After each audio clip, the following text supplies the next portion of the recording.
You're listening to the Grit to Growth podcast.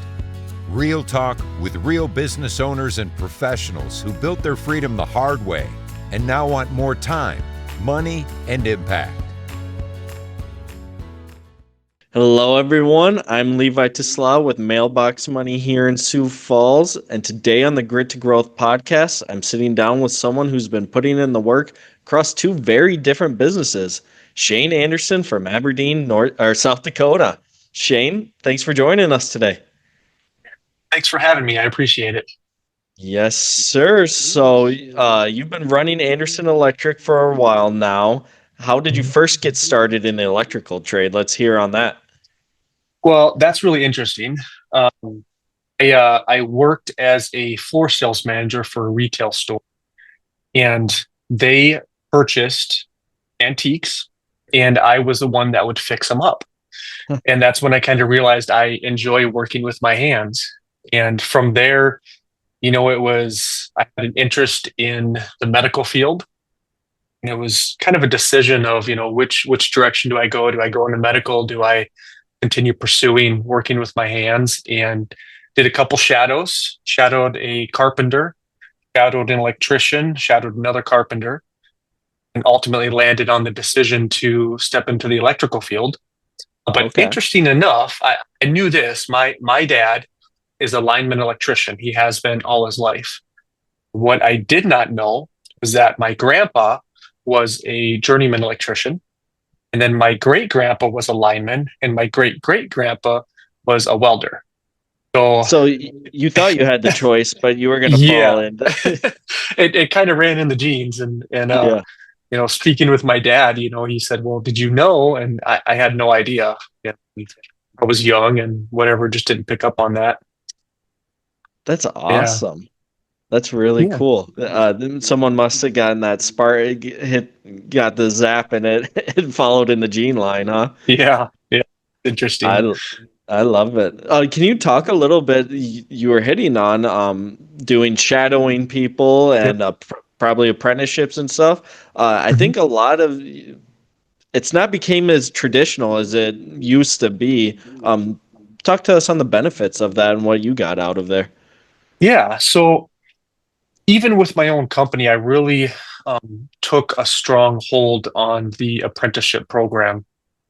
My first journeyman, he used to be a farmer, and so he, was a jack of all trades. And he kind of knew a little bit of everything. And I was convinced for a long time that he was the best electrician in the state of South Dakota.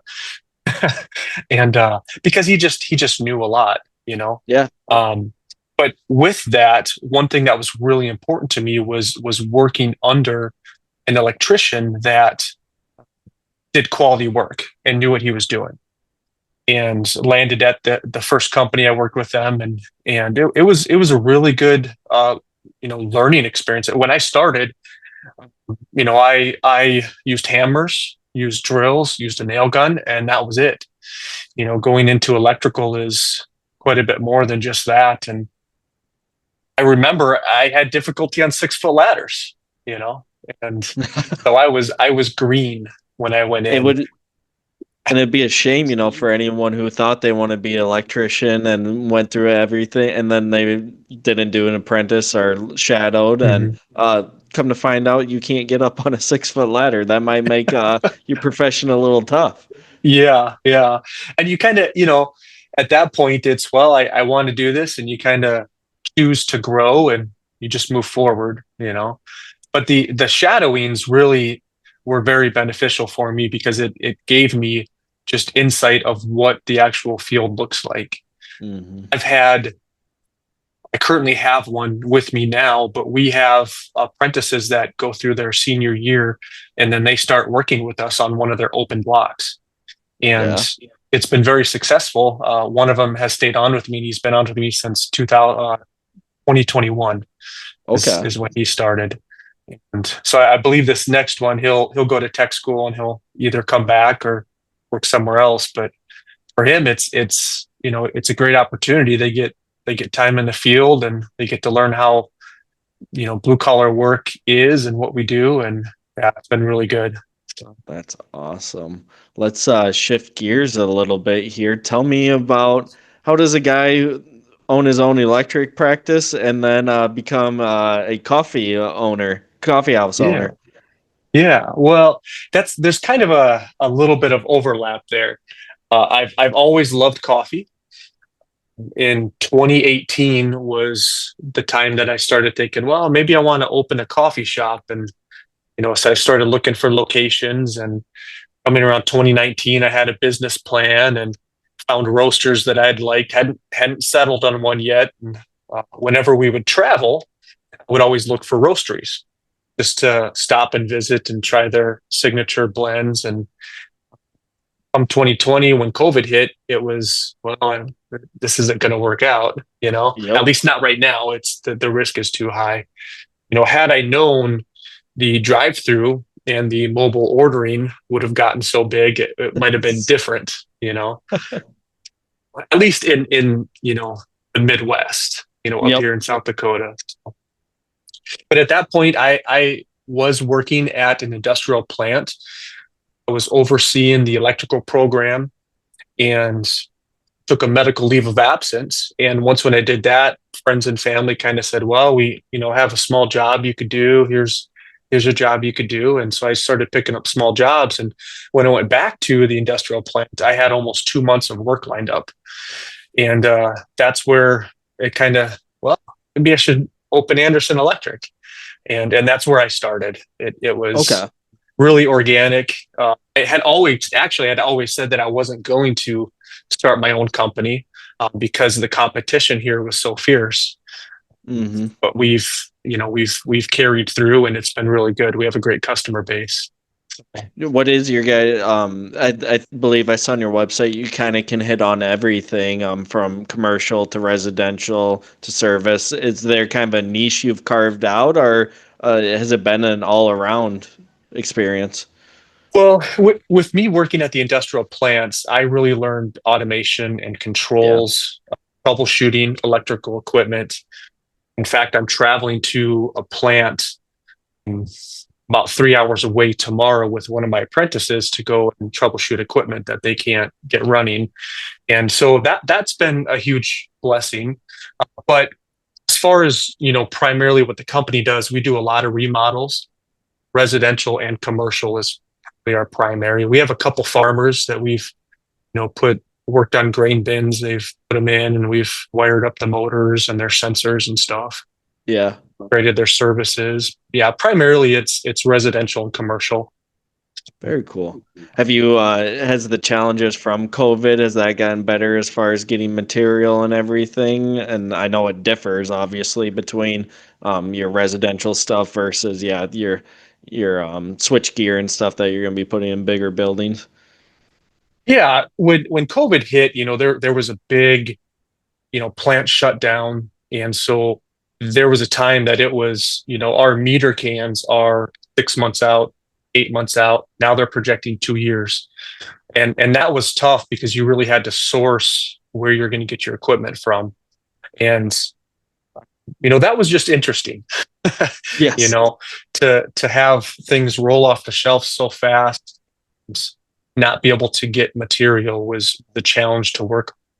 Luckily, we were able to have some stock and some supply, and I was able to source from outside of South Dakota to, keep jobs going and Hmm. keep the employees working. But that was an interesting challenge with sourcing the products and materials during COVID. But it has significantly improved since then. Good. I don't really feel like there's any wait beyond the normal.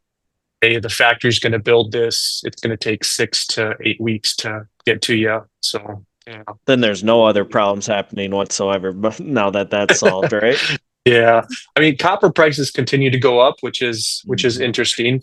There's the fluctuation, and then there's the drop, and then the fear of, like the tariffs causing the copper to go high, and Yep. companies raising their prices and then not raising them because it didn't affect anything. And so it's kind of an interesting aspect. And guys can't work if they don't have material. Yep. Yeah. And the commodities game is just that, like you alluded to right there. It's a whole game Mhm. of who knows exactly up, down, left, right, where it's going to go. Yep. Yep.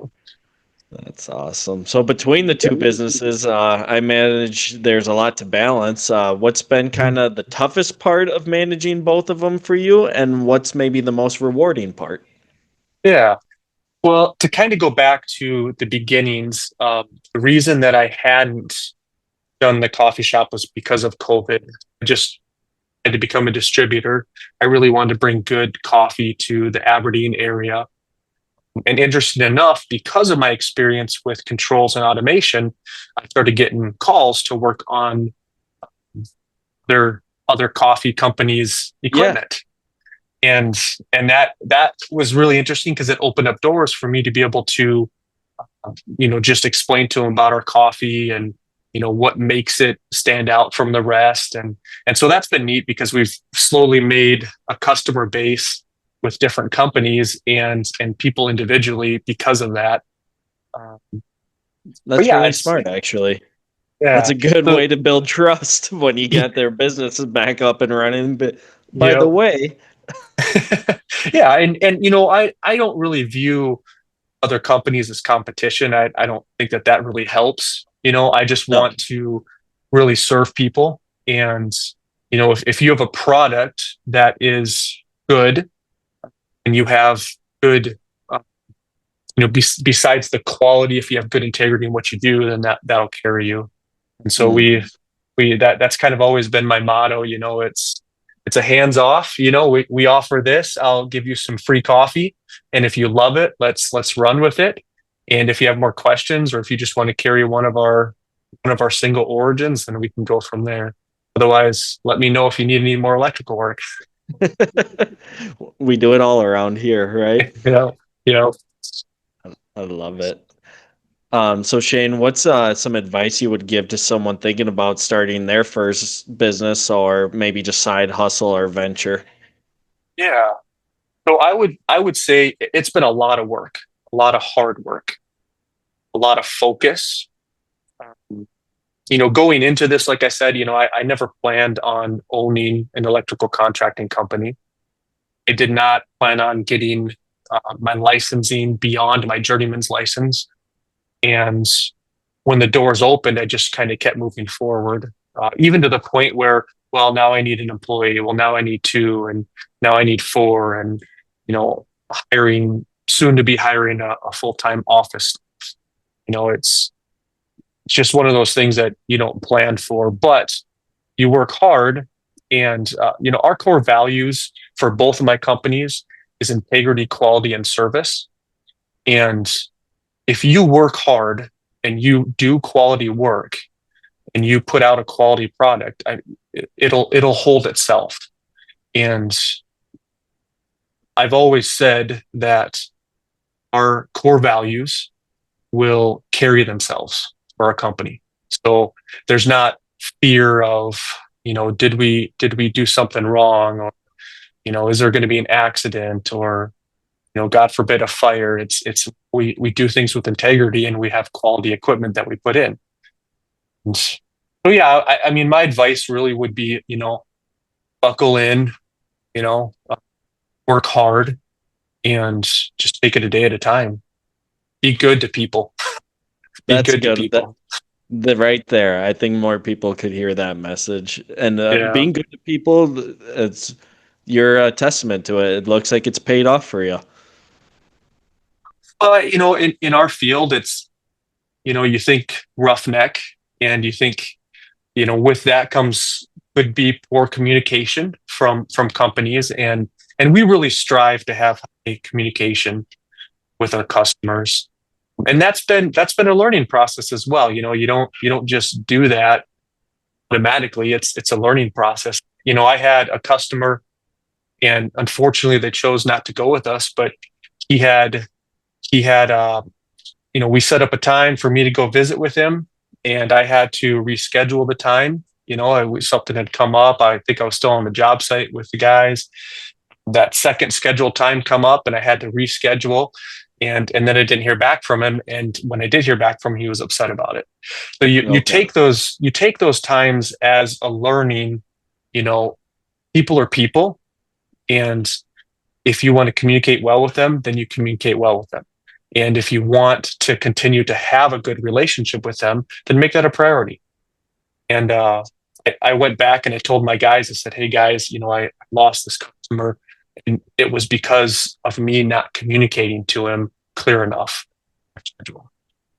You take those mistakes and you learn from them, and then you just move forward. Yeah, that's awesome. I gotta ask then, what is your day-to-day like now? How often are you putting on the tools versus doing the leadership owner roles? What's that look like for you? Well, that does depend on the day. It depends on the type of work we're doing. I've got four amazing electricians. Two of them have been trained into leads. I do a really strong leadership training with them, but it all depends on the job. You know, one of my leads and the guys, I'm stretching them today because of the type of job they're doing. They're not as experienced with running conduit and Hmm. wiring in a garage, and that's what they're doing. And I told them, I said, I have you two here purposefully because I want you to work through it and figure it out. And so I go with them on the job, and I help Yeah, them, give them ideas of how they're going to run conduit and what they're going to do. And know, obviously they have the material, and just give them the tools to be successful. I always have a motto. I've told the guys, I don't care if you make mistakes. I just want you to learn from them. If you yeah, make it a second time, it's not the end of the world. If we're making mistakes two or three times, then what are we learning? You know, yeah. so it really opens up the environment to what I believe is just a healthy growth for them. So, yeah. I think it's good for if you're going out there. I know lots of guys who, they put the tools away and they're only doing the office. They're putting bids up, and they go absolutely insane that way, and they can't stick with it, right? And so Yeah. having that healthy balance is key to me. Yeah. Yeah. Absolutely. Yeah. And it is challenging because, you know, I always tell my guys, if I don't work, I'm not out specking jobs, if I'm not out, giving the quotes to customers, then you don't work. Yeah. And so I have to prioritize my management, the business, in order to keep the business going. I mean, that's just, yeah. Yeah, that's awesome. Well, so what's kind of on the horizon for both businesses? Maybe tell us a little bit. Is there any certain kind of flavors of coffee or anything coming out soon? Well, we don't have any differences with the coffee. We are in a good growth time right now. Like I had mentioned earlier, I do have one remote assistant that does work, from home, and I'm looking at hiring a full time, mostly so that way, they can do, the work tickets to invoices. We do the Hmm. mailing. They can help with the scheduling. Really the next step for us to continue to grow and really get better at what we do. One thing that I'm really excited for is we're doing a follow up with customers, and we're going to get their birthdays, and we're going to send them a birthday card with like Okay, a there.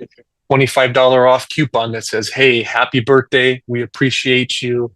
Here's a coupon for $25. If you have any electrical needs, we'll come and help you out. Happy birthday." That's So great. we're going to incorporate some of that, stuff that's a little bit more personal with customers that I'm really excited for. So Awesome.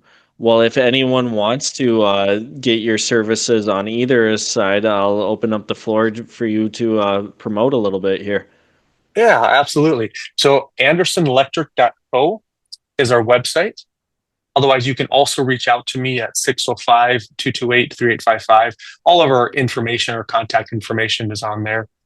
Same with the Wired Coffee Company. That's wiredcoffeecompany.com. And you can do orders online. You can call me or text me. We do orders over the phone. And yeah, we have a great company.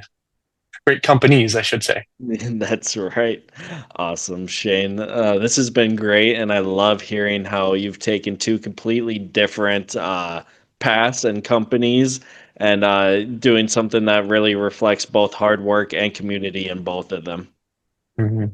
Yeah, that's really one of our strong values is, the core value of service is we just want to serve our community and trying to figure out what we're going to do and when we do that or how. Uh, That's always a big one right there.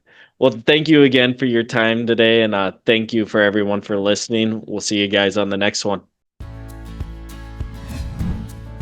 Know someone with serious grit and a great growth story? Send them our way at grittogrowthpodcast.com/guest.